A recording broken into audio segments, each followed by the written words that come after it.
मी काय सांगितलं आणि त्याचा तुम्ही अर्थ तो अनर्थ करतात, लक्षात घ्या।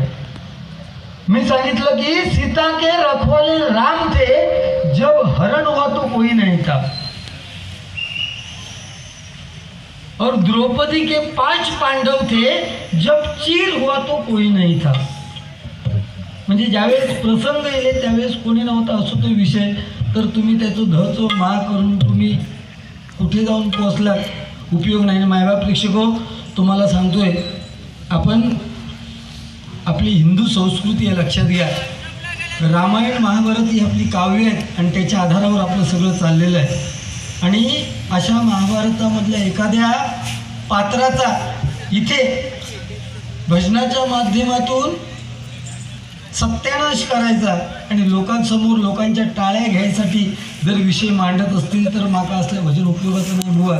तुम्ही सांगताय की द्रौपदीच्या खोलीत 5 पांडव, बुवा शरम वाटा बाई, तुका लाज आहे? इकडे बघ, तू आधी मराठी असंच काय, तू अन खातो मा त्या वेगळं काय खातं काय तू? अरे लाज वाटत नाही तुका मराठी म्हणून जन्म येऊ? हॅलो, बुवा शरम वाटली पाहिजे ना तुम्हाला बुवा? हे तू असेच वास काढीत असतोस काय? काय बुवा, काय माहिती आहे, माणूस जो सांगतो तुम्हाला, माणूस जो सत्यात वावरतो ना, त्याच पद्धतीत समाजात वावरा काहीतरी बघता। अरे टाळींसाठी कुठल्या थरावर जाशील बुवा? आता राहिलं काय, तू ये, विनोद चव्हाण ये आणि कोण अभिषेक शिरसाट, बरोबर नाही? यांच्याबरोबर बारी नाही मी करायची, ठीक आहे? मग तू घातलेली अडचण मी मान्य करणार, मग मी घातलेली तू करूची लागत ना, कारण माझ्याबरोबर तरी सगळे बुवा करतात, पण तुझे काही बंधनं असत। तुझा जोईल बुवा नाही चालत, कारण इज्जत काढून ठेवता, तो नाही चालत। अरुण गाडी बुवा नाही चालत कुडाळ तालुक्याचे, का? कारण त्यांचं गायन ह्याच्यापेक्षा कितीतरी पटीने श्रेष्ठ आहे म्हणून चालत नाही, तो चालत नाही।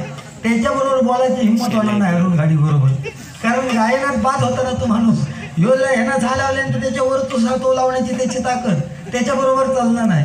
दुसरे कोण नाही, त्या काय समीर कदम, त्याच्या काय गाणं येणार नाही। अरे तूच कोण एवढं मोठं लागायला गेलं सांग ना? आता हे तू 3 बुवांची नावं घेतली, मी जर 3 बुवांची नावं घेतली, तू करायची नाही, जर तू कथा मान्य होता का? तू तुझा बोल, ठीक आहे, शपथ तू का मे महिन्यापर्यंत काय तुझे माझे ठरले ते ठीक आहे, मग तू तुझा आज बोल की ह्याच्यानंतर तू माझ्याशी बोलू का? दुसऱ्यांचं माडा घेऊन किती रडतो तू? तू कोण, तुका दिले नाही त्यांनी ते अरे दुसरे बोलत आहे, ते संबंध काय? त्यांच्याबरोबर बारी असताना मी काय तर तू काय तर बघून घ्यायचे ना दुसऱ्याचं ना।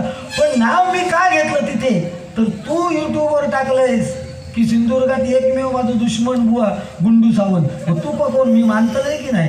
तू दात तोडी तुझे सगळे घशात घाललेले, लक्षात ठेव। अरे तुला बोललेलं नाही, म्हणजे तू बोललेला सगळा मी ऐकून घ्यायचा। अरे शरम वाटली पाहिजे बुवा, मी मेहरबानी करा, माका वयाच्या लेवलला जाऊन बोला। पण ही जे आपले लोक आहेत, द्रौपदी श्रीकृष्ण यांच्यावर नको ते विषय, फालतूगिरी करू नको रे भजनात, ही सोडून दे, तुका शोभत नाही का बुवा? पिंगुळीतला आहेस ना तू, पिंगुळीतलं भाचो ना, आणि इथे येऊन अब्रू चव्हाट्यावर मांडतं, शरम नाही वाटलं? कसलं भाचो, तोंड बघू नको सकाळी उठवण्याचा, जो लोकांचे टाळी घेऊसाठी हिंदू धर्माची वाट लावतायचं, कशासाठी? फक्त पैशासाठी। अरे असो पैसो मागण्यापेक्षा तू काहीतरी वेगळं धंदो कर जा। चिडतं कर, मागा लागत येणार, तू परत बोलून बघ, तू ह्या विषयी राम नाही ना बोलून बघ ना, तू एखाद्याची इज्जत काढते पात्रापैकी काय करतोय का बघ, तुका नागरो करून पाठेल हैसून भात्यात, हा समजलं काय? हा मग लंगोदर करून पाठेल हैसून, चिडतं तिथं म्हणजे काय कर? आमका अभिमान आहे, आम्ही मराठी असल्याचो, हिंदू धर्मात आम्ही जन्म केलो ना, प्रत्येक माणसाचा अभिमान होयो, हिंदू असत ना, हिंदू जन्म घेतलंच ना, तुका शाल घेते ना, काढून ठेव ना, ती कशाक ती भगवी शाल, ती कुठलं प्रतीक आहे? हिंदू धर्माचं प्रतीक म्हणून घेतोस ना, मग ती शाल उतरून ठेव खाली, तुझी लायकी नाही शाल घालण्याची, लक्षात ठेव, तुझी ना लायकी नाही, तुझी पात्रता नाही शाल घालण्याची। हिंदू धर्माची इथे वाभाडे काढायचे आणि लोकांची टाळ्या मिळवायची, असले टाळी उपयोग नाही मायबाप प्रेक्षक हो। तू बोल, या लेवलला बोल। अरे मी काय बोलते रे, तू कुठल्या लेवलला जाऊन बोलतोय? चिडतं कुठे, जे आहे ते बोल ना, चिडाचा विषय ना, काय प्रेम तुझ्याशी प्रेमाने बसलो बोलतो ना, चल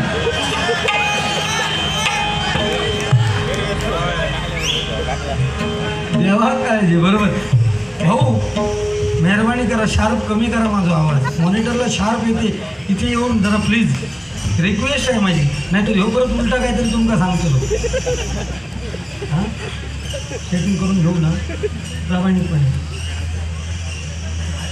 नाही तो सांगता मी गावातून येलो, माका काय समान नाही, तर हिला हाय धक मारू गेलो.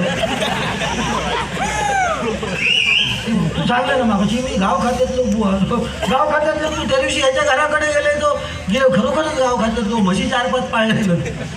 आणि मी घराकडे गेले, बुवा खाई गेले, तो बुवा म्हणाले गुरांच्या दवाखान्यात गेले होते म्हशीक घेऊन. 1 तास बसले, 2 तास बसले, बुवाची जाग नाही. म्हणून म्हटलं बाय वहिनी काही दिलं, वहिनी दवाखाना नको या गुरांची, तो आहे तो बघा तिसरा भाऊजी. म्हणून दवाखान्यात गेले, मोटरसायकल किक मारलं. तरी गेले तर ते डॉक्टर ओळखीचे निघाले.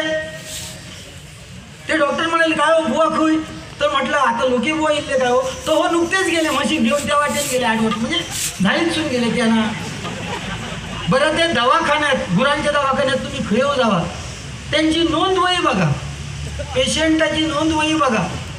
आपण माणसांचे म्हणजे आपण जर डॉक्टरकडे गेलो तर नाव लिहितात की विजय सावंत यांना आजार झाले, ताप वगैरे. आता गुरांच्या दवाखान्यात म्हशी बिशीचं नाव तसलं काय लिहूनच नाही, मालकाचंच नाव लिहितं. बघा तुम्ही वही, मालकाचं नाव आणि मग त्याच्या पुढे ती तो काय काय जी काय चेकिंग हाती.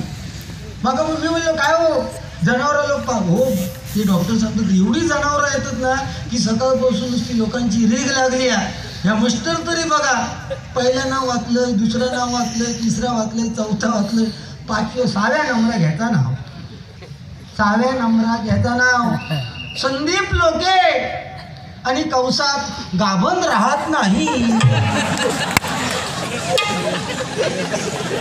6व्या नंबरात फॅक्ट ना, हो फॅक्ट तू लावून बघ, मग त्या विषयावर बोल. ह्याचा आता तर काहीतरी चिरफाड करायची नाही, दुसरा काहीतरी सांगायचं, हे सोडून दे विषय.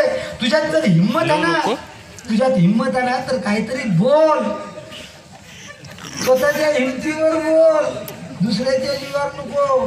ते पॉईंट धरून बोल, लिंक लागू दे कुठेतरी. ते तो कोणतरी मागे बोललो आवाज लावतो, तो अंग तू येऊन बस, तू किती दिलं मग आता सांग, तू काय होते नाही घ्या दिलं. बोलणारे बोलतील ना, बोलू दे. ते का नाही ऐका घेऊ सतमागच्या आवाज लावू म्हणून, बाकी याची घरी लावू सांग नाही ना, तुला आवाजच लावू सांगले ना. तू चिडता की तू येऊन लावून, बरं ते दुसऱ्या मित्राचं तू सांगलं असतो, तू येऊन लावून म्हणून सांगलं असतं. आता एक सांगा ना विषय, म्हणजे भजना बोललो तर हे तू येऊन कर, हेरशी का असल्या तू येऊन कर. माणूस स्वार्थी झालो ना, माणूस आपल्या म्हणजे परिस्थितीनुसार आपला बरा काय पडत त्यानुसार वागतो माणूस. या कलियुगात चाय पाहुण्यांकडे गेलो, चाय पिऊ, त्याच्यात माशी दिसली, हो पाहुणे काही चायत माशी आहे, चाय फेकून देतो. पण घराकडे येऊन तूप खायचं असलं, तुपात मास्की पडली तर तूप टाकून देतो नाही, हुतुरली मास्की चमच्यानं हळूच काढतो आणि तूप खातो. इतकं माणूस मतलबी आहे ना, त्यामुळे सोयीनुसार वागतोय माणूस इथे. हॅलो शार्प कमी करा, शाप कमी करून टाका. माझं नानीलाच झालो खरं सांगतोय. हॅलो हॅलो हां राहू दे प्लीज, चेंज नका करू. तुम्ही आमच्यापेक्षा श्रेष्ठ आहात, तुमच्यावर आमचा सगळा बाकी ह्यो टाळा सुरू करा. मग अशी काय सांगता आवाज लागतो रे, तो आवाज येणार नाही, तो व्हायरल